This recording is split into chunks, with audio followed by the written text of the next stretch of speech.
Hey everyone, welcome to Reddit Readout. Today we are checking out People of Reddit. Story 1. Adhering to the spirit of trick or treat. I have a literal trick or treat plan for Halloween this year. Last year I took my kid out trick or treating, and because I wasn't going to be home, I left a bowl of candy on the porch. By the time we got back it was empty. We don't have a ton of kids in the neighborhood, so I know someone took this giant bowl and dumped it. I'm not upset about it, but it is a bit rude, so I think this year I'm going to trick someone if they get too greedy. I'm going to set out the same bowl and on top will be treats. If someone takes a few, not a problem, they get their treat. However, I'm going to add a false bottom to the bowl, and underneath it I'm going to put a thick layer of mica glitter. That way if someone grabs the whole bowl and dumps it, their candy is going to be dusted with a glittering layer of trick. Mwahahaha. Story 2. I don't accept your unaccept ants. I do a considerable amount of unpaid community volunteering. One of these gigs is delivering lunches to the people living in a retirement community, which I've been doing for the last couple years. I'm not a terribly social person, I'll chit-chat with the people I'm delivering food to, but if I encounter anyone in the halls or on the elevator I simply give a customary nod and hello to acknowledge their existence. I'll admit that I'm mostly trying to avoid getting sucked into conversations since I'm very task-oriented. I have 20+ deliveries of hot food to do in an hour on a 4-story building, so I try to stay focused. A couple months ago a woman moved into the building and she's cantankerous. The first time I saw her I gave my standard nod and she said, "I don't accept your nod." I chuckled and kept on my way. It's not unusual for people in this community to drop a sarcastic comment, and I thought this was a particularly clever little jab in passing. I was wrong. Oh, so wrong. But I didn't know it yet. I saw her again a couple days later. I didn't recognize her, being an NPC and all, so I nodded again when she was getting off the elevator I was going to get on. "We're not friends, and I don't accept your acknowledgement," was her reply as she exited. Again I thought it was a joke, and I made a mental note to recognize her because this is a good bit of flash humor that doesn't slow me down. I thought she was cool at this point. The next time I saw her I nodded again with the biggest shit-eating grin I could muster when the elevator I was on stopped at her floor to pick her up. "I will never accept your nod," she insisted. I laughed out loud and held the door when it started to close. She snarled at me, "We're not friends, and you're dead by Friday." I let the door close in shocked confusion.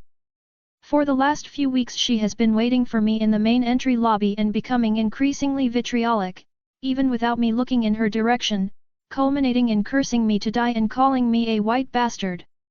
For reference, I'm Native American, she's considerably lighter skinned than I am, looks like she has never had an hour of sun exposure in her life and is 100% European heritage. Racism is where I draw the "ignore this shit" line though. I formulated a plan. The next time I delivered I went to the employee lobby instead of going immediately to the main lobby. I struck up a conversation with the building manager, and got her to follow me on my rounds to meet and greet new residents. She's rarely on site, so anyone living in the facility less than a year is unlikely to know her. We get to the main lobby where my favorite person is awaiting me. We lock eyes. I nod. And immediately she launches into hollering death curses and extreme racism. The term "white N" was said a few times. The building manager and I silently get onto the elevator, and for the next hour she is apologizing to me and promising it won't happen again. I don't know what the resolution was, but I haven't seen that spiteful gremlin since. I'll nod at who I want, you miserable bitch. Story 3. Mechanic's Revenge. Not pro, apparently told to me by my, then, neighbor who witnessed it. They were diesel mechanics who worked on 18-wheeler trucks, so as you'd expect had pretty extensive toolboxes, i.e. chest-high roller cabinets. One mechanic was sick and tired of another mechanic borrowing his tools and not returning them, so he went to confront him about it. Conversation went like this: "I want all my tools you've pinched back, and for you to stop taking them. Nah, I'm keeping them, what are you going to do about it, pussy? Q pissed off mechanic getting on a nearby forklift, picking up the other mechanic's toolbox and dumping it over the barbed wire topped chain link security fence. Story 4. My roommate encouraged our criminal next door neighbors to move. Several years ago my roommate and I rented a flat. Neighborhood was great except for the next door neighbors. They were running a chop shop from a garage in our alley, had noisy parties till all hours of the night and were periodically raided by the Department of Corrections. They had the same landlord as us and all complaints we made went unanswered. He never had the courtesy to call us back. My roommate came up with an idea of a way to encourage them to move. He called a demolition company and made an appointment for an estimate. They were a company with bad Google reviews and seemed desperate for the business. Roommate informed the demo company that he was the landlord and that he was out of town but the tenant will be there to let him in. On the day and time of the appointment we could see from our flat when the demo people paid their visit. We could see that there was a small argument but the demo people left. The demo people called my roommate and he apologized and said that he will wait until after the tenants have been evicted to reschedule the demo. About a week later the next door neighbors left in the middle of the night. The landlord sold the house to some house flippers and we got better neighbors.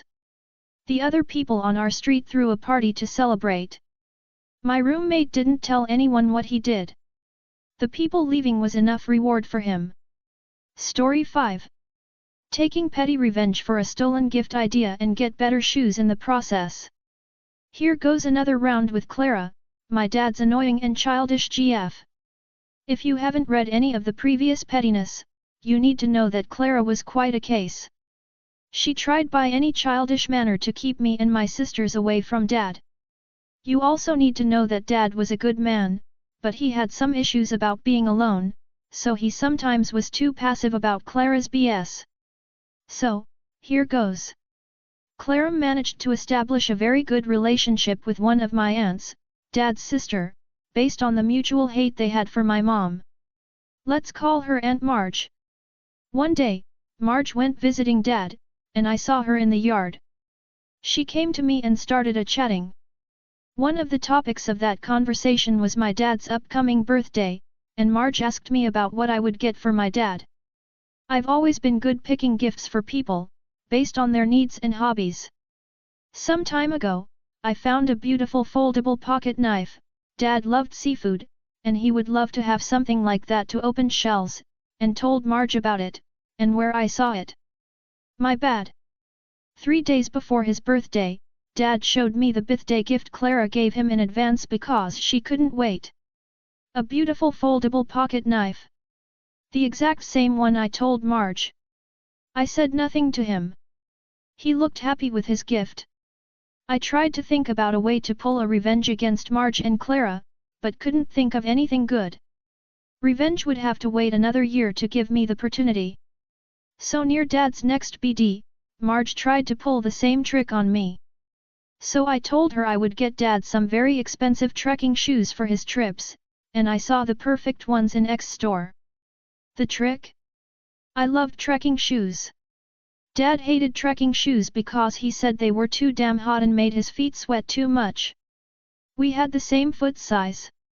So I went to a shoe store and bought me some of the shoes Dad really liked. Some nice sport shoes, at a very nice price. So Dad received from Clara his expensive shoes. And he hated them, but told nothing to Clara.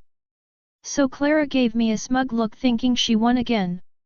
Some days later, I showed my new shoes to Dad and he really loved them, and told me he wasn't gonna use the ones Clara gave him. So I offered him to trade his shoes for mines, since they both were new, and it would be a shame to waste a gift like that. So I got some really nice and expensive trekking shoes, and enjoyed listening to Clara yell at Marge on the phone after she knew Dad hated her trekking shoes and gave them to me. Story 6. Scumbag neighbor broke into my vehicle and stole my stuff, so I returned the favor. I rented a duplex in my early 20s. My neighbor was a wannabe gangster type and made the mistake of breaking into my vehicle one night. I had a small SUV with a removable soft top, so the neighbor figured it would be easy pickings to just peel back the top and help himself to my stereo, amplifier, CDs, and some other miscellaneous stuff. I discovered the break-in early in the morning after it occurred. I knew for certain who the culprit was. We were not in a heavily populated area and my neighbor was well known for thievery. I waited around for him to leave his place, and when the opportunity arose I went around the back of the house and looked through the bedroom window to find that sure enough my stuff was sitting right on the floor in there. I instinctively tried the window and as luck would have it the sash went right up. Bingo! I hopped through and quickly surveyed the items laying around. It occurred to me that I could get some excellent revenge here if I played it right. So rather than just recoup my stuff and wind up in a fight over it, I borrowed a marker and proceeded to write my name on all my stuff and also a few choice items of his just for good measure. I then climbed back out the window and waited. When he finally came back I called for some police presence and explained to them how my vehicle got robbed, and I knew it was the neighbor due to seeing through the window. We knock on his door and I can still remember the look on his face seeing me and the cop standing there. He was not even close to ready for the encounter and almost certainly had drugs on him, so he was very cooperative given the circumstances. I politely explained that I know he broke into my vehicle and I needed him to return my stuff immediately or I will have to press charges. He went and retrieved my things and I pointed out my name written on them to the officer.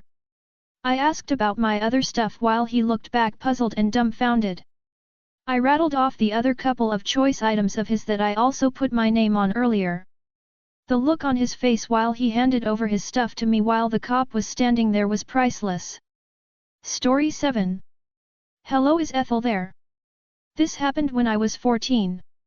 I used to walk home with a school friend and one day two little bullies decided to walk the same direction and even as far as walking to where I lived. My friend was to spend the night at mine. The two boys thought it was funny to knock on random doors, ask to speak to random people and then run away. To waste people's time? I still don't get it. But it was annoying. Anyway, they keep running after us and every so often they would play their weird game, when I tell them to knock on the door of the house at the corner of my road. How funny would it be if you asked to speak to Ethel? Name changed. So they did, and then when this not-so-sweet old lady said that she was Ethel, the two boys got red-faced and tongue-tied. She slammed her door in their faces and they ran off embarrassed. Oh yeah, sorry, I forgot Ethel lived there, that's awkward. That's all for today. Please don't forget to like and subscribe.